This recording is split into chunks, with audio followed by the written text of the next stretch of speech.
Recording. The numbers are rolling. My volume is going up and down. Mouse's volume was going up and down when he spoke. Boing, boing. Boing, boing. There it is. All right, guys. Welcome to episode 44. For those tracking by the old system, this will be 302, second episode of the third season, but Mouse hates that, so we're just not going to drop it. We're going to drop it. It's confusing. It's done. It's done. It's episode 44. Welcome to season 3. Hey, guys. Pardon me. Got a little excited there, a little verklempt. So some of you were probably sitting there wondering, where is this new format that Drew was promising, and what up with this old format that still looks like season 2? And it's coming. You see, there's this little It's thing, in the mail. There's this little thing called green screens that one of us was lacking. And it's in the mail. And Green screen's in the mail. But now we do have a more compact, bite-sized format for your convenience and for it's easier to swallow, too. And we're also going to be splitting the topics up. We will no longer be covering everything from games through media. Everything under the earth. We will now be covering, for example, today will be just games. And then next episode will be media, which will cover anything from comics to broadcast TV to streaming to movies. So that'll be media. So we're going to split it up. If you don't like hearing about games, tune in next week. If you don't want to hear about comics and things, tune in the week after or this week or whatever. It's a thing. We will also be differentiating them in the episode titles, too. So it'll be Media Week or Game Week. I hadn't planned on that, but okay. That's what's going to happen. I'll figure a way to say that pretty. Okay, but this week we've got some quick topics. This is gonna be a quicker episode than normal. We're gonna try and condense these down to about 30 minutes tops. 20 minutes, 20 minutes optimal. if we can. Because you have busy lives and you don't have time to listen to us yak for an hour and a half. Although we can just keep going, on and on. Shh. We'll have side episodes where we just keep randomly speaking. We should totally do that. But anyways, let's move on. Okay, so let me begin. Before I put this first topic up, let me begin by saying everything we do here on Geekamole is protected under fair use because it is critique and commentary. Therefore, anybody who tries to copyright claim it, I will fight you on that. And I will send the opera mafia after you. Well, no. They will sing high seas at you. That's, yeah. But on top of that, let me go ahead and put the graphic up there. And add that both Mouse and I are fans of Jim Sterling. However, we do not support anybody taking personal vigilantism or crawling for violence against people who are critiqued. These are critiques, people. This is the internet. Act like adults. Get over yourselves. This is the internet. Now, for those who are critiqued, I'm going to say, if you cannot handle the fire, get out. Of the kitchen. Get out of the kitchen. There are better ways to handle. But let me just go ahead and get into the details of this. Those who watch the show and who are fans of the internet and who are fans of Jim Sterling, and in fact, who are fans of pretty much damn near anything. Thank God for Jim. Thank God for Jim. Are aware that Digital Homicide, a couple months ago, filed a lawsuit, I believe, for, was it $11 million? And has now gone up to like $18 million or something like that, dollars against Jim Sterling for his critique of their various games, which turned into a literal shitstorm between the two of them, resulting in them mocking his critique and then him critiquing their mocking of his critique. It just became a closed circuit loop of vitriol, shall we say. It was a cluster bub. A cluster bub, sure. We're also going to attempt to cuss less. just which means I will just make up words. Making up words is perfectly fine. I will turn into one of the Sims. This is a total bloodless Laffenisniapa. He's going to speak Simlish at you. I will speak Simoleon. But not Simoleon. Simoleon is the currency. That's right, it's the currency. Language. Simlish. I will speak Simlish if you give me Simoleons. How's that? Sure.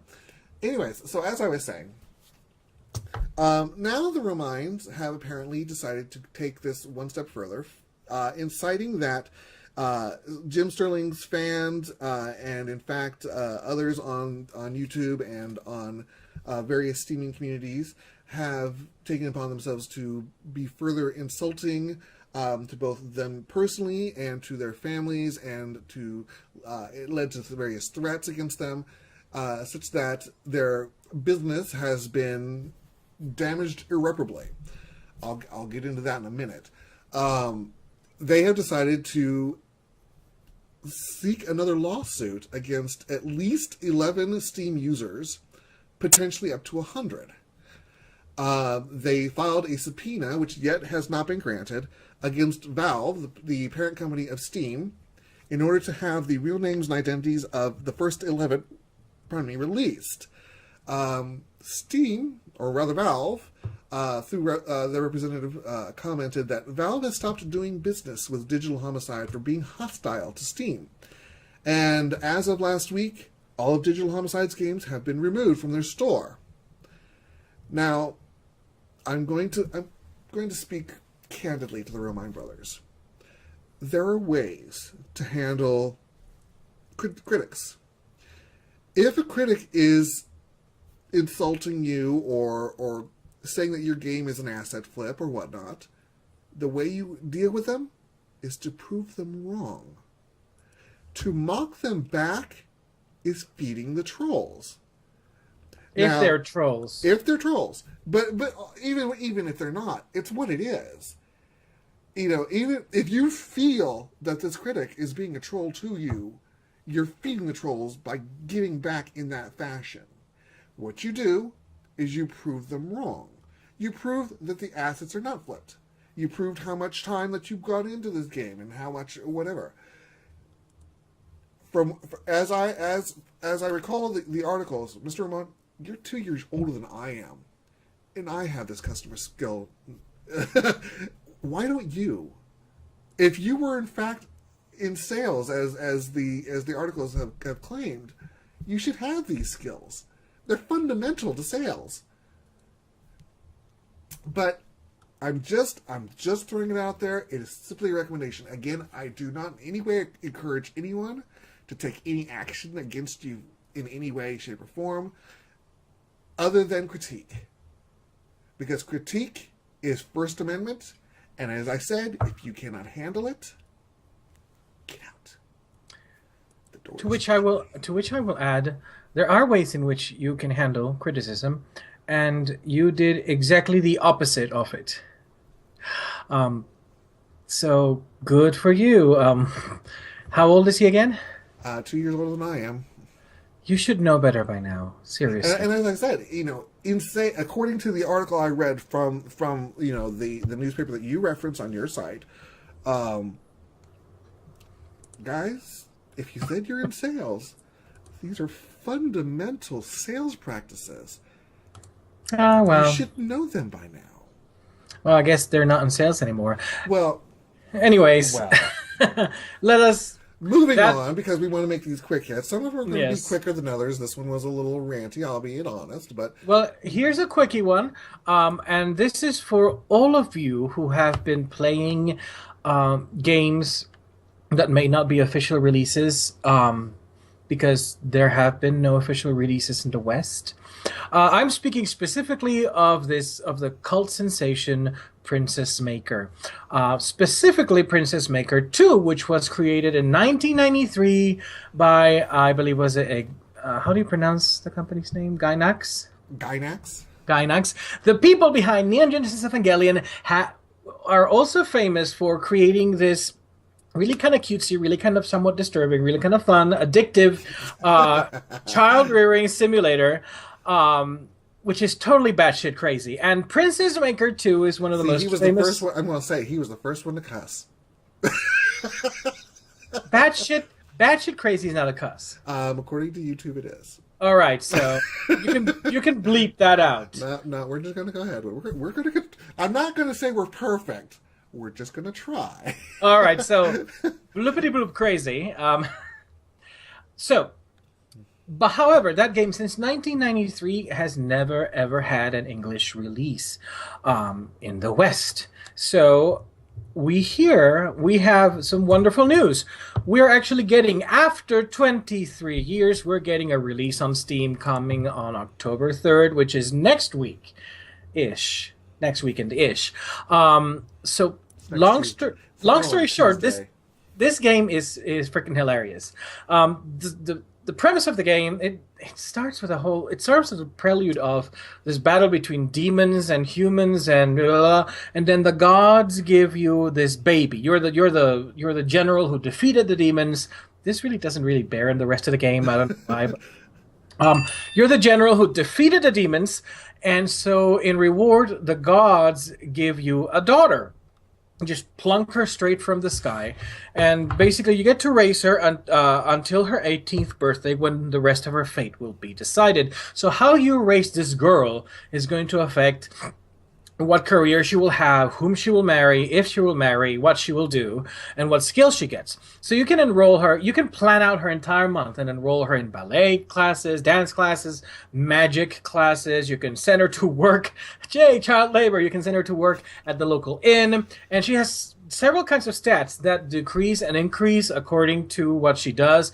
There's no such thing as a perfect training, because let's say you send her to work in the stables, but so she'll grow strong, but her delicacy and finesse will go down, which is not what you want if you want to make her into a courtesan, or get her to become a queen or whatever.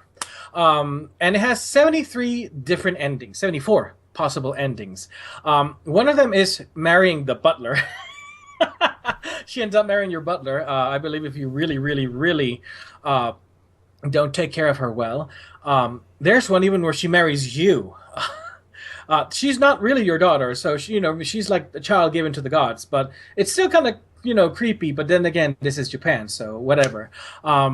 It's if you like simulation games and you like a little bit of strategy, I recommend taking a peek at this once it goes into Steam. There's even RPG elements, because if you want your daughter to become an adventurer, then you send her off on an adventure, you buy her armor and whatnot, and you send your child into the woods down a cavern to fight creatures. So there's like the little RPG style, like Dragon Quest style combat and whatnot. It's really, really a very variegated game with all sorts of different approaches. So I recommend it. And it's as crazy as it sounds. I had scenarios going through my head. You have never played this? No, and I'm not going to, because one of the hilarious scenarios is that there are demons in the cave. I'm sure there are. Well, if she loses to the big main demon, she becomes like this dominatrix demon type character when she turns 18. Considering I've seen the pictures when I was looking up the logo, I'm well aware of the alternatives, and this is why I'm not going to play it. But come on, it's hilarious. It really is. Yeah, I'm not saying it's not. I was like going, I'm going to send her down to the demons just to live. Armor? What armor? Screw armor. Screw armor. All right. It builds character. It builds character. I want you to be fast so you can evade. All right, moving on. I want to make this one really quick, because I'm going to say the spoiler alert, but I'm going to try and avoid the spoilers. So, those of you who are or have not started playing the Telltale series of Batman, we're all familiar with the traditional origin of the Batman story, and the death of the Waynes, Martha and what's his face? Martha, why do you know that? Martha. Yeah.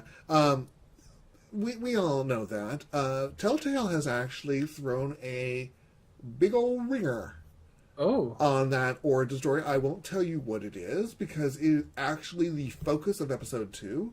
It was hinted at in episode 1, but it could have been waved off as misdirection or drug hallucinations. But nope, episode 2 is all about it. So I'm not going to say what it is, but if you're playing it, try and enjoy it. It's going to be a shocker to you.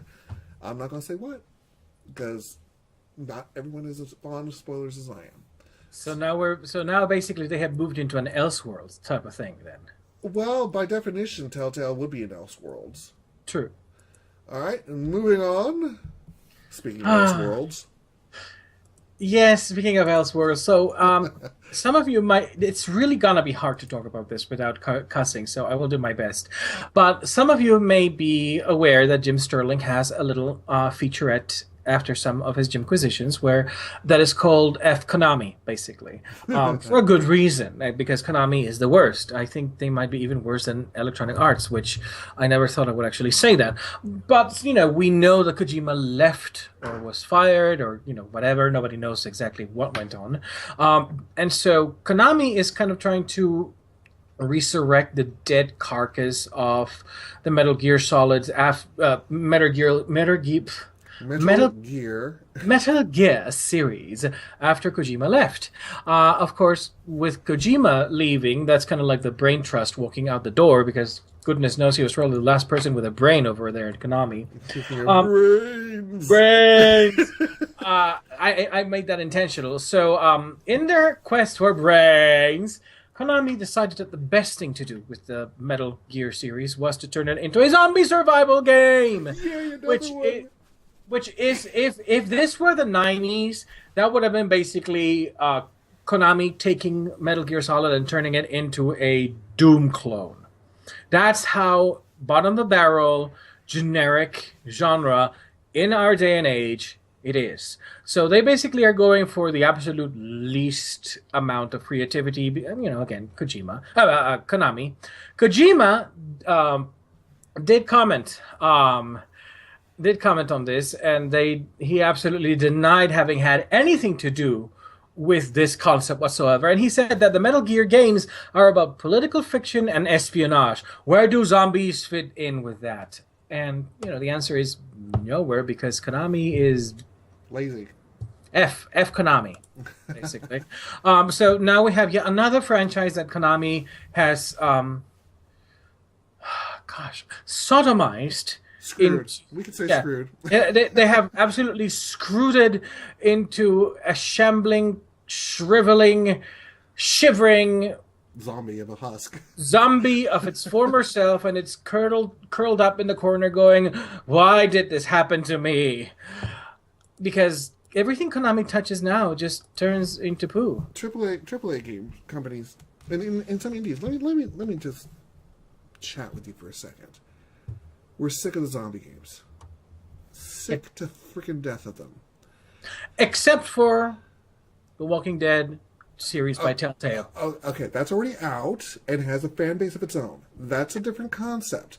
This constant need to make zombie survival games when there already is a saturated market of zombie survival games. We don't need that. Order whatever the hell year it was. Tried to do a werewolf thing, failed miserably at it because it was only 5 hours of gameplay for the price. Yeah. Where's the werewolf games? Where are those at? Where are the vampire games? We haven't had a decent vampire game in a while. No. Some people point at things like Castlevania and all that stuff, and I'll say, well, Castlevania is its own genre. It's not really a vampire game. It's a platformer. Well, we would have them, except that White Wolf isn't interested in doing video games anymore. Well, screw White Wolf. White Wolf doesn't own the concept of vampires and werewolves. Yeah, but here's the thing.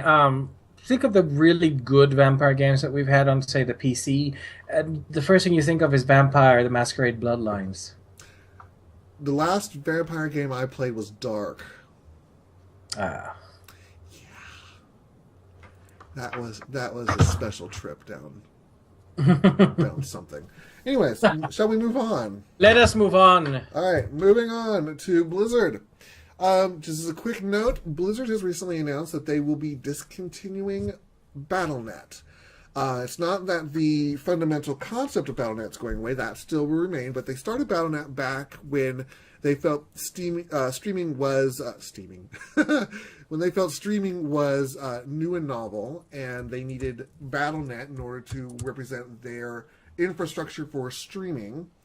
In the years that have followed, they have found that operating under the two identities of Blizzard and BattleNet has led to some confusion and some unnecessary complications, and as such, They are going to be dissolving Battle.net as an identity, and they will be incorporating everything under the Blizzard identity.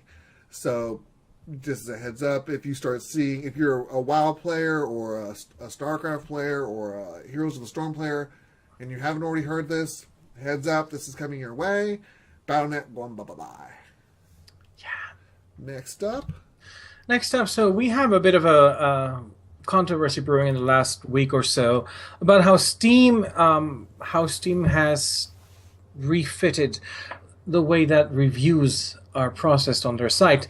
They first changed it so that gamers who reviewed a game but did not purchase the game on Steam but rather activated the key, the reviews were not there anymore. They didn't factor into the score.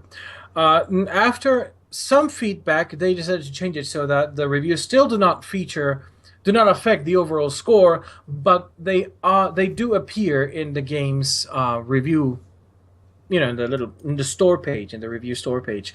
This can be a little bit problematic for some games. Well, a good number of indie games that basically funded their projects through Kickstarter, because usually 99% of the games that get funded through Kickstarter have as one of the rewards a digital key so you can play the game that you helped fund. So now you basically have all of these indie games, indie developers who are kind of getting screwed over because the people who bought the game cannot really affect the the overall score of the reviews. So that, and it really is a tricky. It is a kind of bit of a tricky issue because they were getting protests that some people were handing out keys so they would influence, so they could influence people to vote positively for their games by getting free keys. And I have heard that some games like Major Minor have done this. I have no evidence of this myself, but that's something I do plan on following up on. But it just seems like a very, very drastic way of throwing the baby out with the bathwater. So that's my take on it. All right. Shall we move on? Let us move on. Next up, I'm going to bring you your daily dose of cute. Uh-huh. This is Yono and the Celestial Elephants. This is an adorable Zelda-inspired game involving a baby elephant. Isn't he adorable? Running around solving puzzles, going on treasure hunts, and helping to resolve some situations between the humans, zombies, and robots that share its world. There is no current release date, but it looks absolutely adorable. I encourage you to go keep your eyes on it. If I could have, I almost want to put the animated one up to show him a little running around. It's just like you just want to pick him up and pop him in your mouth. He's so adorable. It's absolutely adorable. I want that so bad. But go keep your eyes on Yono and the Celestial Elephants. Yes. So moving on. If I could get it to actually, there we go. Now we get a. Now it does the bloody thing where it goes too far. Now we get a full dose of full gay coming on. I gotta back up a second because I went too far. You've gone further than gay. I went further than gay apparently. Dang it! Now I don't remember what the command is to do this. There we go. It is. This is why what editing is for, I believe. No, we're not going to edit this. This is Drew screwing up, and we're just going to deal with it. There we go. All right, so there we go. Yay! Now we've got gay. So yowie. What are you showing? You're showing the logo with the two boys kissing. No, I'm showing the one boy carrying the other boy who's looking rather faint. Oh. I haven't seen that one. But in any case, Legend of Rune is kind of like an action-packed boys love visual novel RPG game. It is out on Kickstarter. The art looks great. And it was originally, the goal was $9,500. Currently, with 8 days to go, it's at $16,650. So I believe they have met their match. If you're like me, you're always looking at all of these RPG games that are coming out, and there's never really the whole gay protagonist thing. If you play there have been gay protagonists. Unfortunately, most of the time they have been Yuri as opposed to Yowie. Yes, that too. So if you're like me and you want to indulge in some good old, gayness, I recommend that you take a look at this. This is one of the more polished offerings because there are a good number of visual novels slash RPG games that do have same-sex protagonists, but a lot of them are kind of slapdash. The art is not that good. This is the opposite of that, and it does have some fun little mini games. It has a little match game, and it has the combat modes as well. So they are trying to mix it up instead of it just being one type of mechanic, like just a visual novel, which is just basically a book. So this one actually does allow you some leeway into how choices take. Go over there, Legend of Rune. Rune. I journey to Captain Shannon. Go and get Legend of Rune. It's like when he picks on me for saying horror. Horror. Yeah. Horror. Yes, exactly. Well, anyways, the estimated delivery for this game is summer of next year. Go ahead, take a look, throw money at it, and look at the pretty guys. All right, next up, you already saw the logo for it, so no big shock. After 6 years, DCO is revamping combat and progression in a major way. They are throwing out such things as advanced mechanics and weapon mastery bonuses. In order to smooth out the differences in damage potential between not only DPS characters and non-DPS, but between hardcore and casual players. Apparently some of the features in the original way it was built, some of the features were easy to miss, but could potentially drive up the damage scores as much as 10 times their normal. Yeah. It has also led to some one-off glitches and other issues that need to be taken into account in terms of future progression for the storylines. So they figured this was the best way to revamp it now, and a lot of powers. They're getting rid of PowerPoints, if I recall correctly. I was trying to read through all this, and seeing as I don't play DCUO as actively as I played other games, City of Heroes, who I still miss. Speaking of City of Heroes, Valiant Online and Project. No, you leave that for a next topic. No, I'm just saying, move your butts. But anyways, you can't rush perfection. I'm just saying. Some hands-on time would be nice. Anyway, so yeah, they're doing a revamp. Powers are going to be meted out as levels are gained now instead of with PowerPoints. You are going to get a lot of smoothing in terms of your progression. They said there will no longer be big jumps at certain combat levels and then big long lags of others. So it should be a little bit more evenly paced. So I don't know exactly when that's coming out. Keep your eyes on the DCUO page, and you will know when the patch hits. So next up.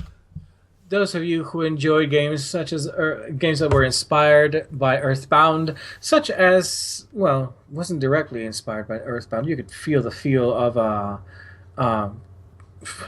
Undertale was directly inspired by it. I was gonna say for a moment I wanted to say Dungeon's Tale, and I was like, that is not correct. What's wrong with me? Now you have this adorable game that's coming out called Glitched. In Glitched, the protagonist is actually aware of you, the player, and you can talk to him directly. Just like in Undertale, there are options to get through fights by acting out. And you can act up. and you can also resolve a fight through non-violent means. Go take a look at it. The Kickstarter was successful for this, which makes me so happy. I want to see this game come out. I want to play the hell out of this game.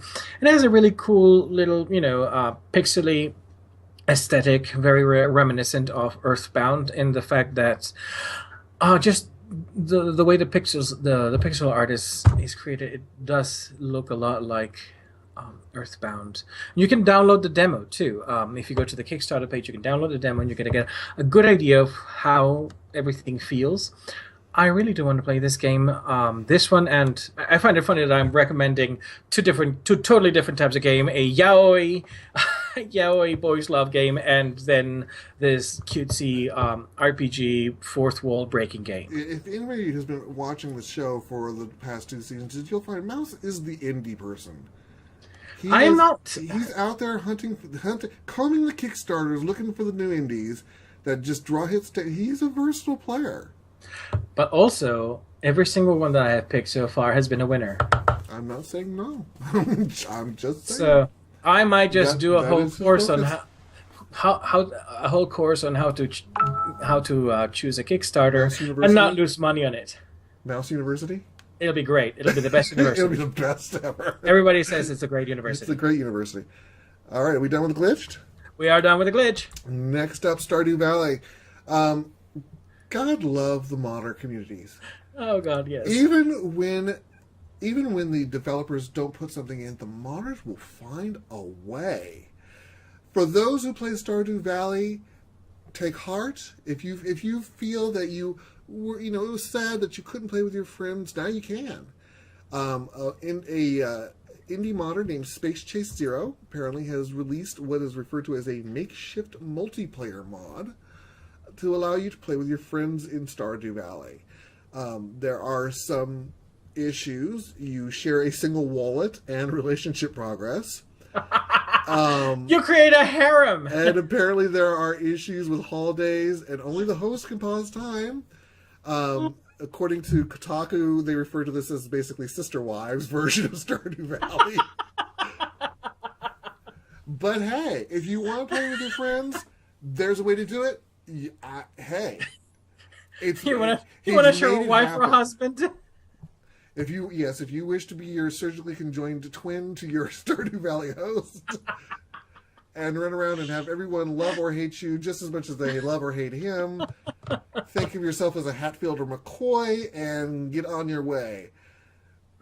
Moving on. That is just beautiful. I swear. Birthdays, the beginning. Yes, so the creators of Harvest Moon, Yasuhiro Wada, has created or is working on a new project called Birthdays the Beginning, it looks absolutely adorable. It should be coming out in early 2017, Windows via Steam, thank God, not Windows games. It basically looks like what would happen if, say, Minecraft and Harvest Moon and Stardew Valley all got together in an orgy and created a love child. And that is what it looks like. You basically create this little square world, and you create this ecosystem, and you build up things using voxel type building blocks, and it's absolutely adorable. It's going to come out in 2017, so this is another one that's kind of it's oh, I forgot. And if Spore were the surrogate father as well, so Surrogate father. So you have all of that mixed in, and it looks the illegitimate stepfather over the illegitimate stepfather. There we go. It looks really cool. I wish I could get my hands on beeping it. at you? I don't know. It's Foof is beeping at me. Oh, Foof. Foof, Leave stop. alone. let me shut him up. Okay, there we go. What the hell is beeping? Beep. So that's it. I want to see this game. I want to see more footage come out.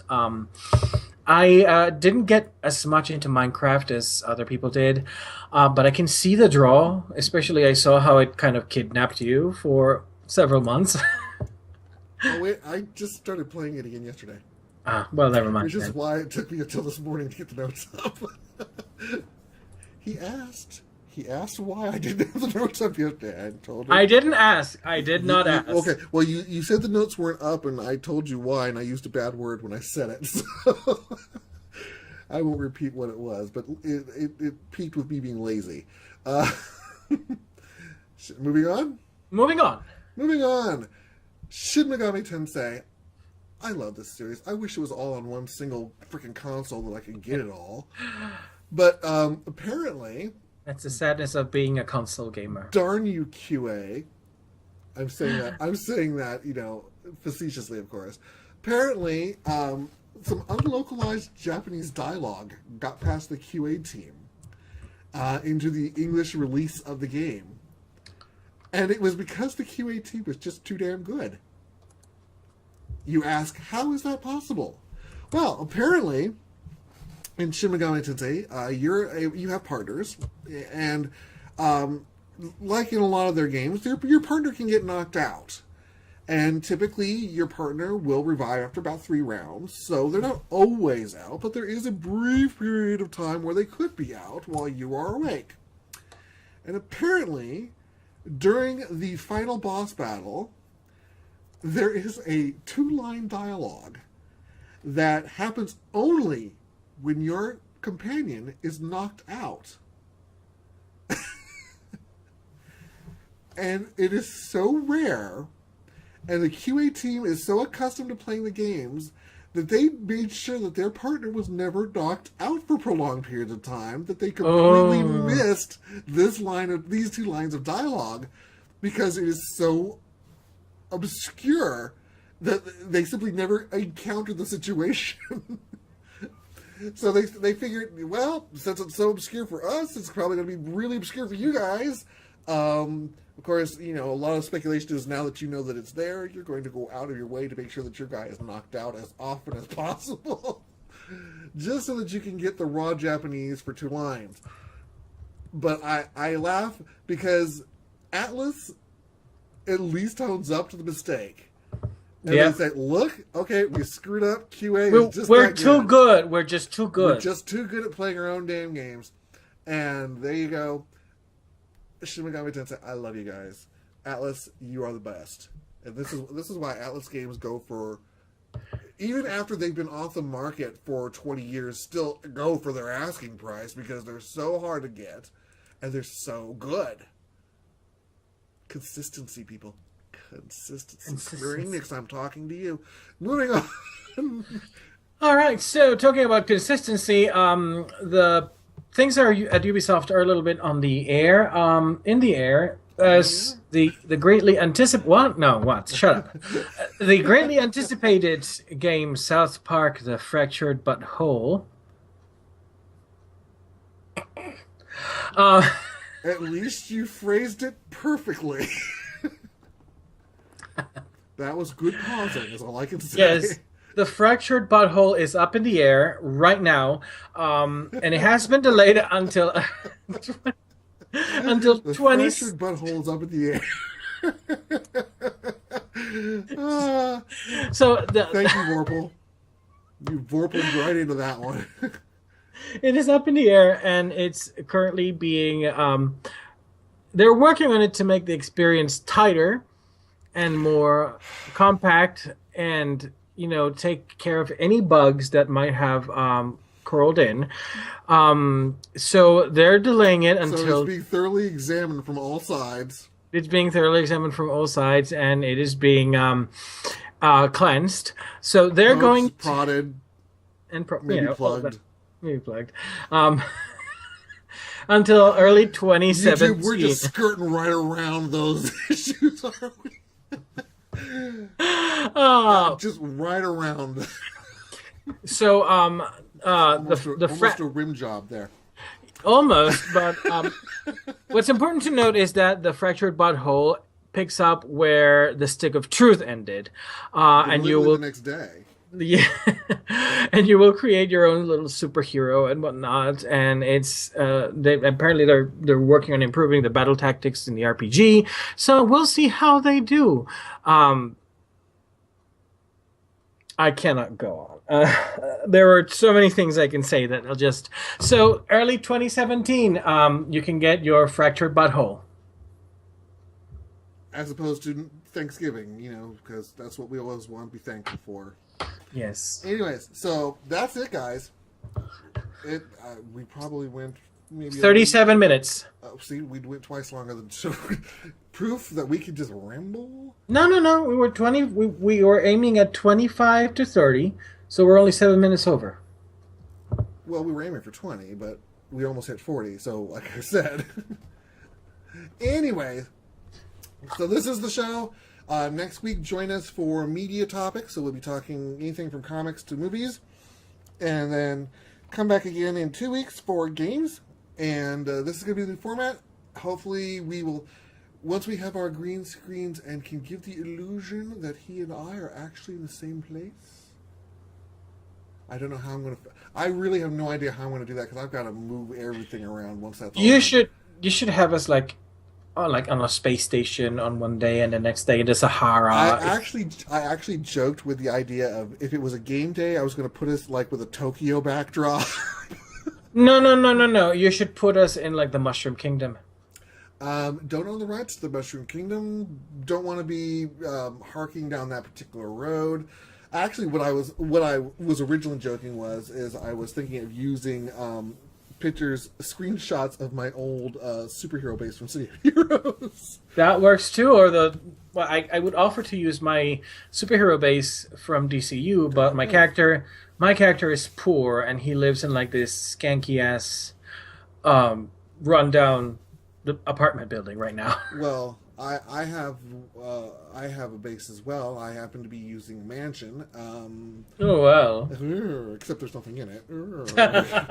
But if you knew how many I could have us literally anywhere on the freaking Richter mothership. I could have us in the middle of what was the death god's name? I forget. It was at the end. I could have us in his mouth. I could have us anywhere in freaking City of Heroes. Let's do that. Let's do that for games. I just don't want NCSoft coming after me. They won't. They don't care about City of Heroes. Anyways, so maybe we should talk to Lord British and see if he'll let us use the throne room from Shroud of the Avatar. Shroud of the Avatar. Well, I'm going to meet. I'll talk to you later. Okay, so yeah, stuff. Yeah, so come back next week, guys, and tell your friends and hit that like button, subscribe, do all the things because we need your love. Bye. Bye. If I can remember how to turn this off now. There we go.